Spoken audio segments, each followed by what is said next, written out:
Por favor, poderia dizer seu nome completo? Eu sou Jeffrey Edward Epstein. Já foi condenado por crime? Sim. Eu sou Mark Epstein, do Jeffrey. Sim, sou Mark Epstein, irmão do Jeffrey. Na verdade, ele tinha uma audiência marcada para recorrer da decisão da fiança que estava por vir, e teria sido a maior fiança da história dos Estados Unidos. Ninguém acredita que ele teria se suicidado. Ambos saíram da autópsia dizendo que não podiam chamar de suicídio porque parecia demais com um homicídio. Curiosamente, isso nunca é mencionado nem no relatório do Departamento de Justiça. No primeiro atestado de óbito, a causa da morte constava como pendente de estudos.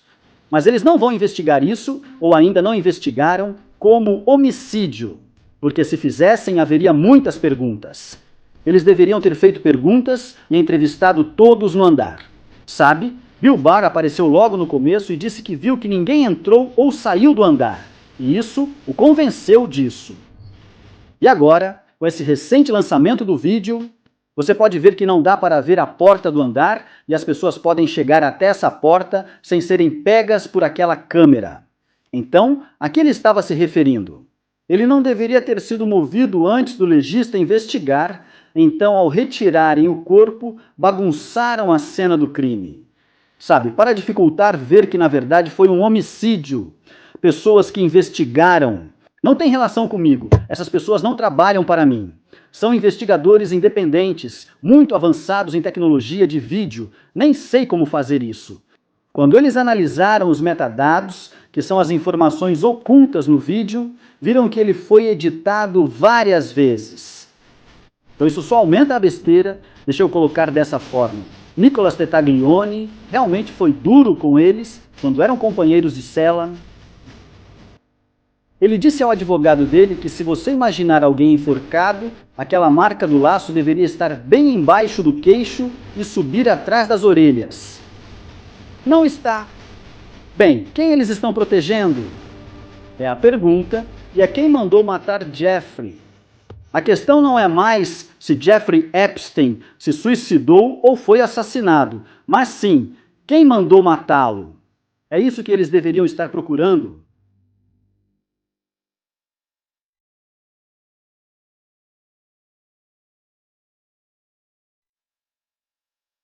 Mark, obrigado por vir ao podcast. Não imagino o que você passou ao perder seu irmão. Eu tenho uma irmã e é inimaginável para mim até mesmo compreender que algo assim possa acontecer. Então, meus pêsames para você, antes de tudo. E eu sei sobre o que você quer falar, especificamente o que você acha que aconteceu com ele.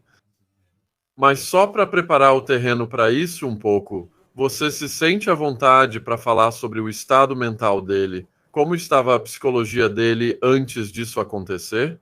Porque, sabe, muitas pessoas, existem teorias por aí de que ele estava deprimido e enfrentando uma sentença pesada. E todos esses fatores fizeram com que ele chegasse ao ponto de fazer isso consigo mesmo. Não acredito nisso, acho besteira. Mas para você, pode se apresentar aos espectadores e contar como estava seu estado mental. Eu sou Mark Epstein, do Jeffrey. Sim, sou Mark Epstein, irmão do Jeffrey. Não falei com ele enquanto estava na prisão, então não sei sobre seu estado mental.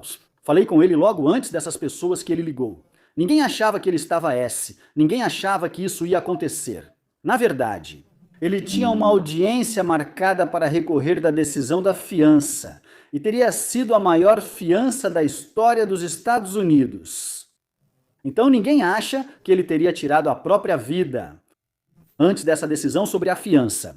Porque se a fiança fosse concedida, então ele estaria vivendo em casa com uma tornozeleira eletrônica e seguranças armados e tudo mais, para garantir que ele não fosse um risco de fuga. Então por que ele tiraria a própria vida?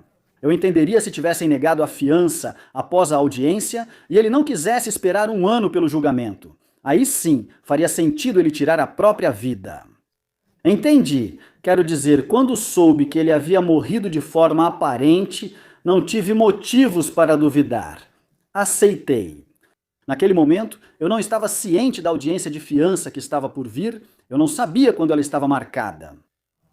Então, como eu disse, simplesmente presumi que ele tirou a própria vida e respeitei isso.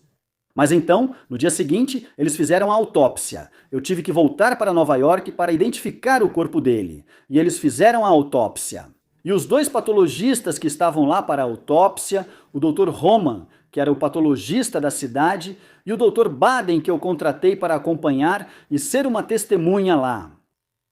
Ambos saíram da autópsia afirmando que não podiam chamar de suicídio, pois parecia muito com homicídio.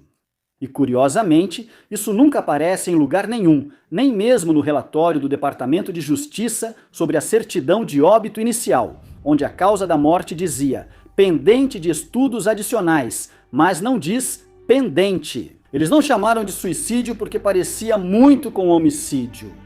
E então, alguns dias depois, foi determinado que era suicídio, sem nenhuma explicação real, além de quando eles chamam de suicídio. Isso interrompe qualquer investigação, porque se alguém comete suicídio, não há muito o que investigar. Normalmente, só existem duas perguntas. Uma questão é como eles fizeram isso, a outra é por quê. Vamos deixar o porquê de lado por enquanto, pois agora não é importante. Mas o como, quando alguém comete suicídio, geralmente fica bem claro, quando você encontra a pessoa, como ela cometeu o suicídio. Elas atiraram em si mesmas, pularam de um prédio, se envenenaram. Fim da história, fim da investigação. Isso nunca foi investigado como um possível homicídio, porque eles não quiseram, eles queriam manter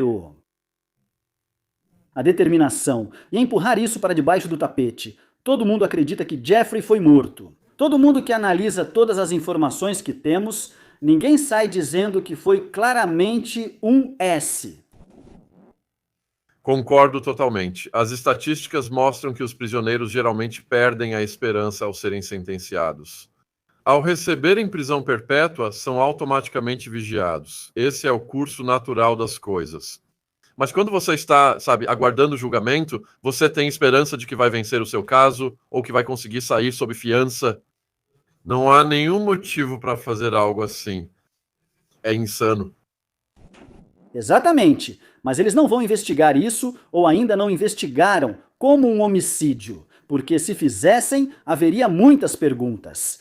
Eles deveriam ter feito perguntas, teriam entrevistado todo mundo no andar, sabe? Bill Barr apareceu logo no começo e disse que viu que ninguém entrou ou saiu do andar, e isso o convenceu de que foi um S. Com o vídeo divulgado, fica claro que a porta do andar não aparece e as pessoas conseguem alcançá-la sem serem vistas pela câmera. Então, a que ele se referia? Também solicitei as imagens da câmera mencionada das 10 da noite anterior até o meio-dia seguinte. Porque eu quero ver o que estava acontecendo quando eles tiraram o corpo do Jeff do andar na manhã seguinte. Você sabe quem estava lá, quem estava dando as ordens, quem mandou levar esse corpo da cela para a enfermaria? O que era contra todo o protocolo? Porque quando encontraram Jeffrey, ele já estava morto há pelo menos 2 horas. Não há dúvida sobre isso. Está nos resultados da autópsia. No mínimo 2 horas, possivelmente mais. Ele já estava morto. Ele não deveria ter sido movido antes da chegada do legista para investigar a cena. Ao removerem o corpo, bagunçaram a cena do crime. Sabe, para dificultar ver que na verdade foi um homicídio. Há muitas perguntas. Então, quando você vê esse vídeo que eles divulgaram, bem, há pelo menos 1 minuto faltando. E algumas pessoas estão dizendo que há até 7 minutos faltando porque o resto do vídeo foi acelerado. Isso só aumenta suas suspeitas? Claro, com certeza, não é a filmagem bruta. Foi montado a partir de diferentes gravações daquela câmera. Pessoas que investigaram, não têm ligação comigo, não trabalhavam para mim, são investigadores independentes muito avançados em tecnologia de vídeo. Eu nem sei como fazer isso. Quando eles analisaram os metadados, que são as informações embutidas no vídeo, eles viram que ele foi editado várias vezes. Então isso só aumenta o nível de besteira, digamos assim. E é por isso que, você sabe, o Departamento de Justiça, que está responsável por isso, está fazendo toda essa besteira. Não respondem às perguntas, não enviam as imagens que pedi. Então você se pergunta, por que fazem isso? Quem manda neles? Para quem eles trabalham? Quem orquestrou isso? Se Jeffrey foi morto, quem fez e mandou matar? Essas são as perguntas que eles não querem investigar. A questão não é mais se Jeffrey Epstein se matou ou foi assassinado, mas sim quem mandou matá-lo. É isso que deveriam investigar. Com certeza. Então, você disse que foi com o que te falaram no começo, você simplesmente aceitou aquilo como verdade. Como foi o processo de decisão naquela época? Foi sobre trazer seu próprio legista, Dr. Barden. Não, Dr. Barden. Michael Barden. Bem, nós temos o direito como família de ter nossos próprios patologistas presentes na autópsia. Então, só por precaução e porque sabe, mesmo que eu tenha aceitado, ainda era uma dúvida. E é como sabe, ainda era um grande sei. Então foi apenas uma medida de precaução. Eu esperava que os 2 patologistas forenses saíssem da autópsia e dissessem: isso parece um S. Eles poderiam ter lidado com a perda do meu irmão e seus restos mortais. Depois, seguir em frente. Mas quando eles saíram dizendo que, sabe, eles não acham que seja um S. Parece mais um homicídio. Bem, isso levantou, começou toda a bola de neve, agora é uma história completamente diferente. E um dos principais motivos, como o Dr. Barden já disse muitas vezes, Jeffrey tinha 3 ossos quebrados no pescoço e o Dr. Barden lida com prisões há mais de 50 anos.